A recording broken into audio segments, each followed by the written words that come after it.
To capitalize on it. The Money Show. Personal finance. Warren Ingram from Galileo Capital, budget 2017, points out of 10. Yeah, it's hard from a personal finance perspective. Yeah, so I think the best we could have hoped for. So I guess if it's the best you could have hoped for, 10 out of 10 to the minister, because he can't grow the economy. And so he's doing what he can. So I mean, I think he deserved his standing ovation because that was literally the best he could do. Now, practically everybody who's got a job gets taxed more. Certainly in the corporate space, 75,750. If you earn more than that, you pay some tax, some personal income tax. And virtually everybody, because of the way in which the tax brackets work, and if you get an inflation-related increase, it could nudge you into the next salary bracket. So I was given a number yesterday of somebody who earns 35,000 Rand a month will in fact pay 8,000 Rand a year more tax.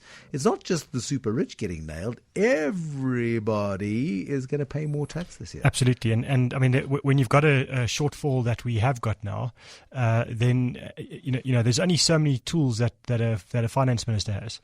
And he's used every tool he can, I think, and probably had to tap dance on the politics. You know, I mean, I guess the easier one would have been the easier one to implement, I guess, would have been VAT. If you'd added a percentage point to VAT and added and sold SAA and got rid of the Telecom stake, of which government's got 39%, you could have made up the shortfall. Yeah, and obviously that's not something he can decide.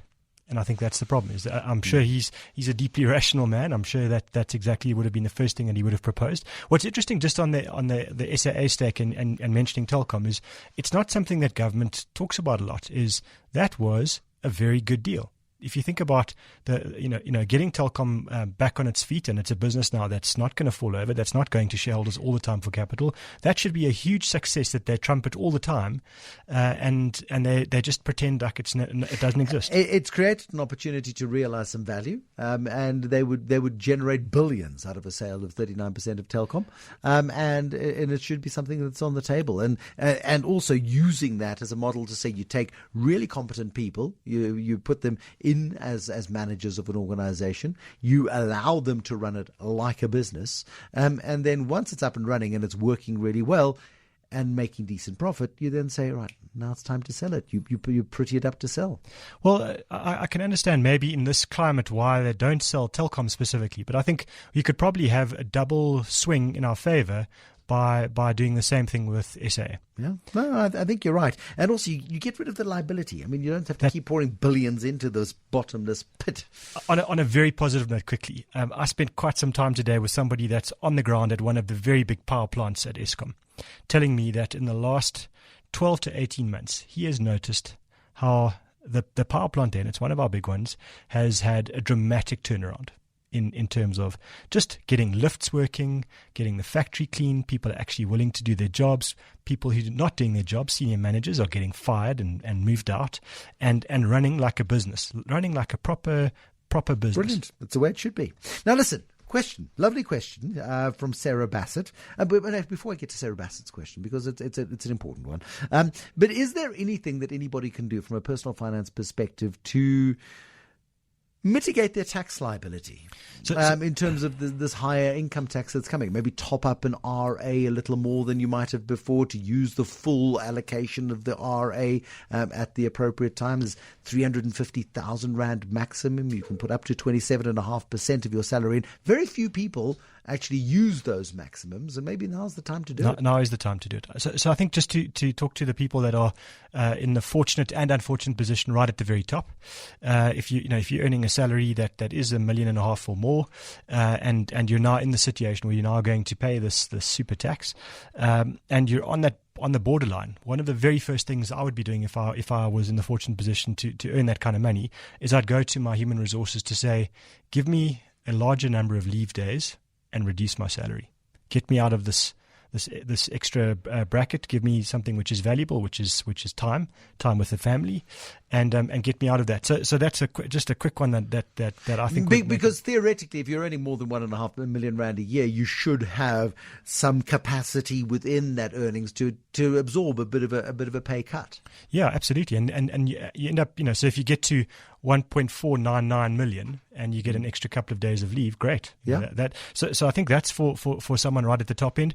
For the rest of us mortals, as you say, I think the first one would be definitely to take advantage of your contributions to your retirement fund, and that it is a no-brainer to reduce your overall tax liability. And I don't understand why people don't do it regularly, bar for one thing, which is around accessibility to your money. And I think is a good one.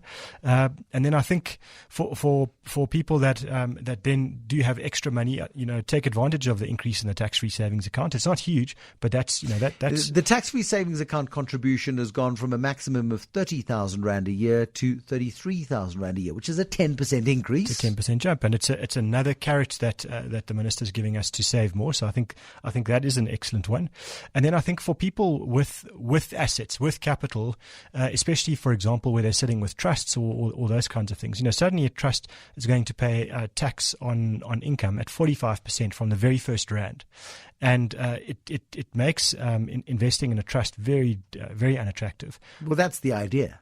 And I think for people that are sitting either in the highest tax bracket, either in their personal capacity or in a trust, they should really be considering things like very low cost endowments, because those things pay a lot less tax than that.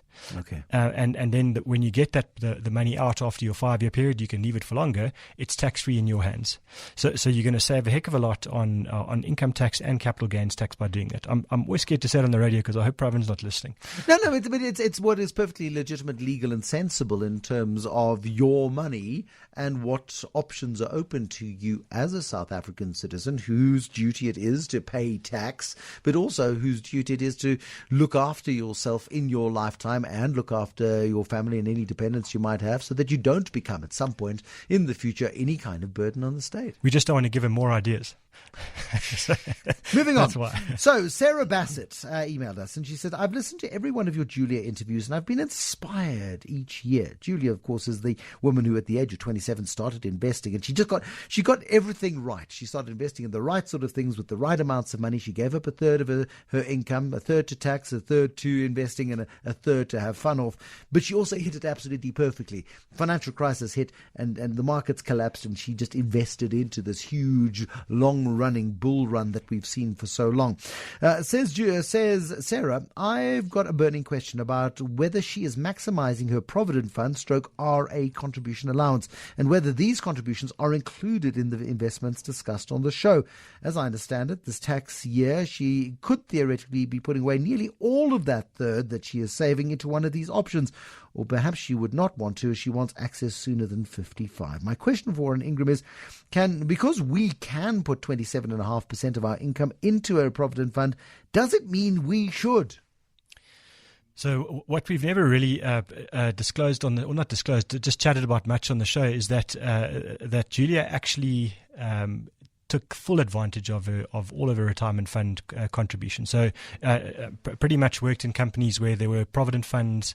So that meant that she had the full 20% deduction of her salary to Provident funds, and then she saved a third of everything else.